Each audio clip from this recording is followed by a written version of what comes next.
just because you're black does not mean that other black person you see over there is gonna have your back, is gonna cape for you, is going to become your ally. Even if all the other non-blacks were thinking that, you shouldn't have been the one to allow these. Things are just in her mind that she's not really thinking straight.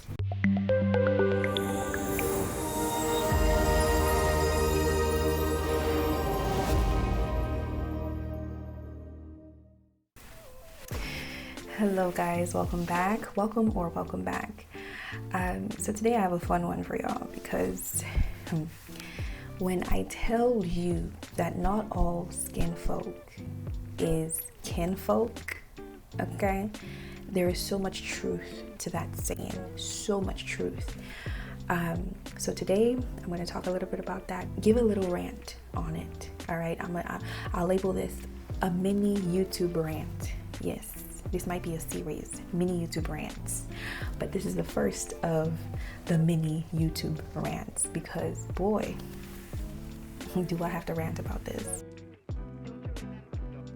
The meaning behind the saying really is that just because you're black does not mean that other black person you see over there is going to have your back, is going to cape for you, is going to become your ally, is going to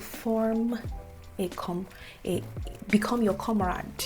Or just because you see someone and they have the same background, y'all speak the same language, doesn't mean jack. Okay, not all skin folk is kin folk. The truth behind this saying is actually quite scary if you think about it and if you've experienced it. So my story began back in 2020 during my second pregnancy. I was worried. I was beginning to have complications with the pregnancy. I was feeling pain and I was only 23 weeks or thereabout. Prior to, from 16 weeks, she was already not at the weight she was supposed to be at, right? Her gestational weight was very, very, very, very low.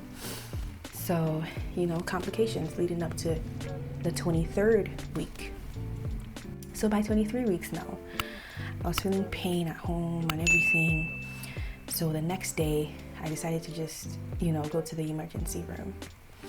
I went to the emergency room and unfortunately, it was an emergency. As in they had to admit me, monitor the baby, check me, figure out what's going on. And then they found out that a bunch of things was already happening in there. My placenta was ruptured, like a bunch of stuff. So by the third day after admission into the hospital, they decided they are gonna go ahead and operate and bring the baby out because she's not thriving in there. Before we enter our operation room, I want to specify and let you guys know that the doctor that was my doctor had was it a resident? I don't know what they called him, right? A resident with her. The resident was black. My doctor was white. So anyways, it is time to do the operation. So they wheeled me to the operating room, prepped me and everything. And then the anesthesiologist came in. Another thing to state, I believe that I have a high tolerance of pain. Now, let's just say maybe above average. Let's just keep it there and not exaggerate. But I tend to tolerate pain well, right? So, but however, my own caveats, my own comma is that I don't like needles. I do not like needles. I think it has to do with how I grew up. If you grew up in Nigeria, if you have memories of being a child in Nigeria, chances are you've been scarred. If you ever had to spend time in the hospital, you've been scarred.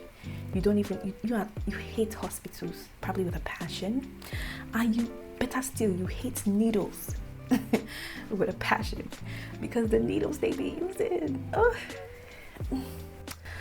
Anyways, and the nurses were always mean, like no sympathy, no empathy, nothing. But I think my aversion for needles probably stemmed from there, right? But that's just me looking for reasons for why I have that quirk or whatever. Oh, is it quirk? Did I use the right English? Anyway, so anesthesiologist came in. Mind you, I've had a child before. This is my second pregnancy, right? We've done this before. Yes, I don't like needles, but I know when something doesn't feel right. And I'm telling you, when that anesthesiologist started administering the anesthesia, it was not feeling right. No, it was not feeling right. No, something was going on there.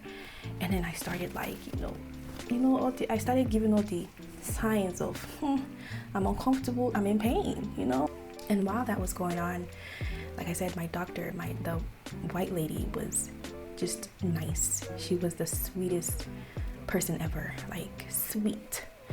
And she offered her hands to me for me to hold.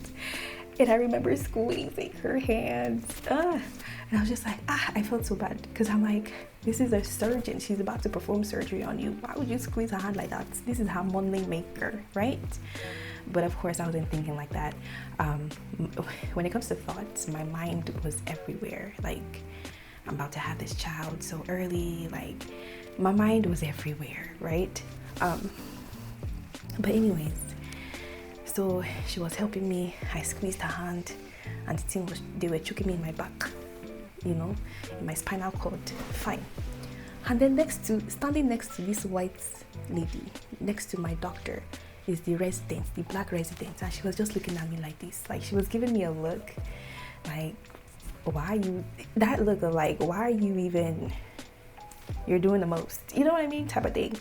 And then she went further to give a statement, the comment and you're actually lucky. There are women that have to go through this even while they're in labor, so you're lucky.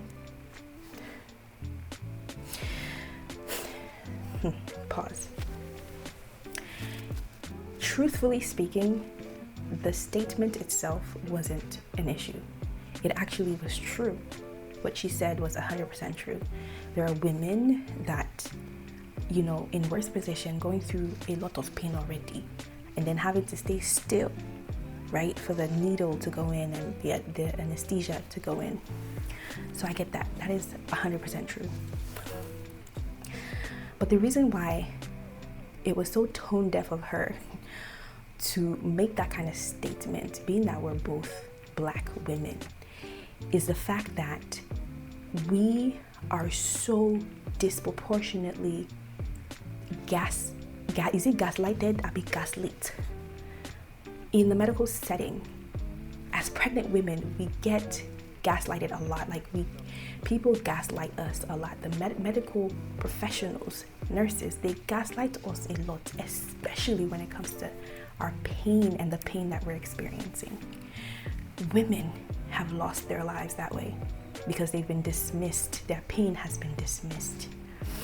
Serena Williams shared her story and her experience with a nurse not taking her seriously when she complained of pain. And she knows her body. She knows that she has a condition, I think something that has to do with blood clots, right? So she knows her condition. She could feel that something was wrong. It wasn't until she kept on pressing that they did an MRI on her or something like that, and they found out that indeed something is going on. Okay.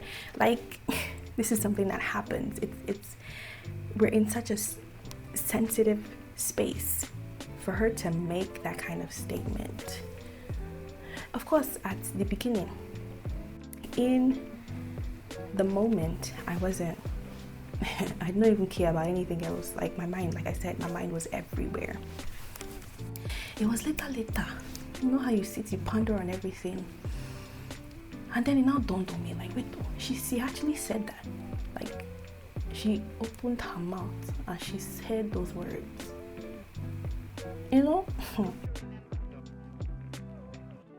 I'm like, okay, you're a Black doctor.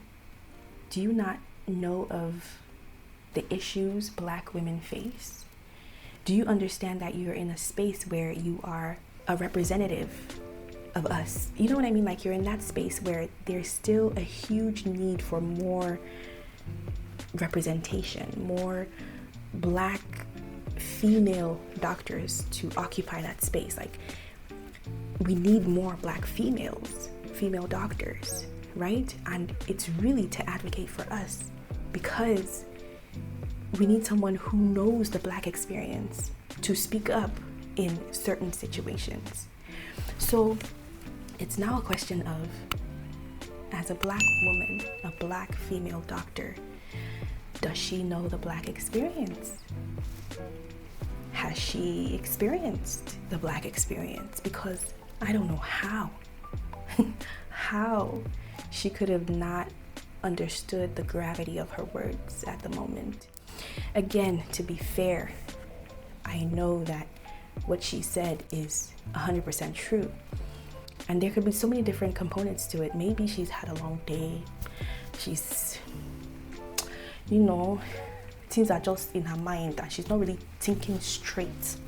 Like, there could be so many things that could have caused her to say the things she said.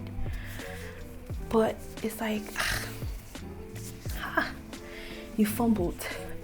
You fumbled. Like, even if all the other non-Blacks were thinking that, you shouldn't have been the one to loud it. You understand? Maybe I'm tripping. But anyways, that kind of concludes my mini YouTube rants. Thank you for sitting through all that. I'm sure it was painful. But anyways, I hope you come back for the next mini YouTube rant. All right, catch you guys later. Bye.